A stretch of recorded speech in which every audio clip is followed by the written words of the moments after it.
The Anambra state government has dismissed 8 operatives of the Aguna Chamber security outfit over the brutal assault and public stripping of a female corps member. Hi, welcome to What's Happening. These are our top 10 stories countdown today. At number 10, the U.S. State Department has revoked 6,000 student visas since Secretary of the State Marco Rubio took office 7 months ago. Rubio, to the delight of President Donald Trump's right-wing base, has proudly moved against students using an obscure law that allows him to rescind visas for people deemed to counter U.S. foreign policy interests. The Trump administration has also more broadly sought mass deportation of people in the United States illegally. At number 9, Liverpool forward Mohamed Salah has been crowned the Professional Footballers Association Men's Player of the Year for 2025, becoming the first player to win the award 3 times. Aston Villa midfielder Morgan Rogers was named Young Player of the Year, while former England boss Gareth Southgate received the PFA Merit Award for his contribution to football and achievements with the national team. At number 8, the federal government has said patients in the Northwest are not excluded from its kidney dialysis subsidy scheme. The Ministry of Health and Social Welfare, in the statement released on Wednesday, was reacting to reports suggesting otherwise, clarifying that the initiative is already being piloted to 11 federal tertiary health institutions across the country. The statement was signed by the Deputy Director and Head of Information and Public Relations, Alaba Balogun. At number 7, operatives of the Akwa Ibom State Police Command have rescued 20 Ghanaians, 10 females and 10 males, trafficked to the Uyo local government area of the state.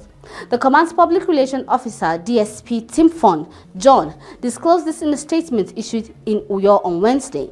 She said the victims were rescued from a compound in Obio Otoi village, Uyo local government area, following a formal request for assistance from the Ghana Police Service and Interpol. At number 6, barring last-minute change, Governor Seyi Makinde of Oyo State has approved September 26 for the coronation of Oba Rasidi Ladoja at the 44th Olubadan. The day was chosen after a meeting between the governor and the former governor, which was held at the Ondo Street Bodija residence of the monarch. A former President General of the Central Council of Ibadan Indigene, Chief Bayo Oyero, will be the chairman of the coronation committee.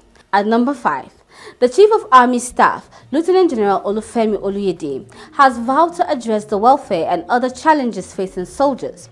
He said the Army Authority and the federal government were making efforts to make life better for the soldiers.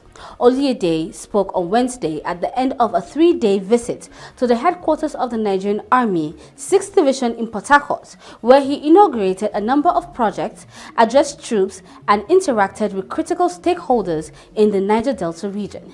At number 4, the authorities of the Nnamdi Azikiwe University, Awka, has banned final year students from participating in examination orchestration signing off.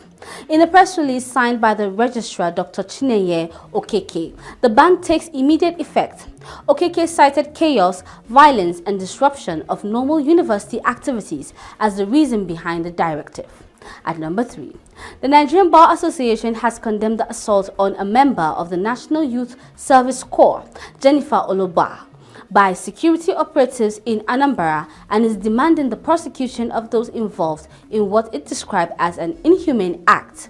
In a statement by its president, Afam Osigwe, and National Secretary Mobolaji Ojibara, the NBA frowned at the action, calling it a direct violation of her dignity and fundamental human rights and a barbaric treatment. At number 2, the Lagos State government has reiterated that the Lagos State Internal Revenue Service makes the best judgment on issues of taxations. The special advisor to the governor on tax and revenue, Abdul Kabir Ogungbo, hinted at this following TikTok influencer Habib Hamzat, aka Pella's lamentation over a purported 36 million naira tax bill, which he claimed he got from Lagos State. The young content creator and online streamer criticized the state government last week over what he described as an excessive taxation. And at number 1, the Anambra state government has dismissed 8 operatives of the Aguna Chamber security outfit over the brutal assault and public stripping of a female corps member, Ms. Jennifer Olobo. The special advisor to the governor, Chukwuma Soludo, on community security, Ken Emeka Akai, disclosed this at the agency's headquarters in Akwa on Wednesday.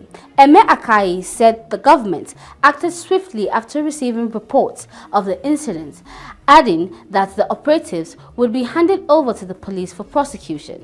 That's all for today. See you next time on What's Happening.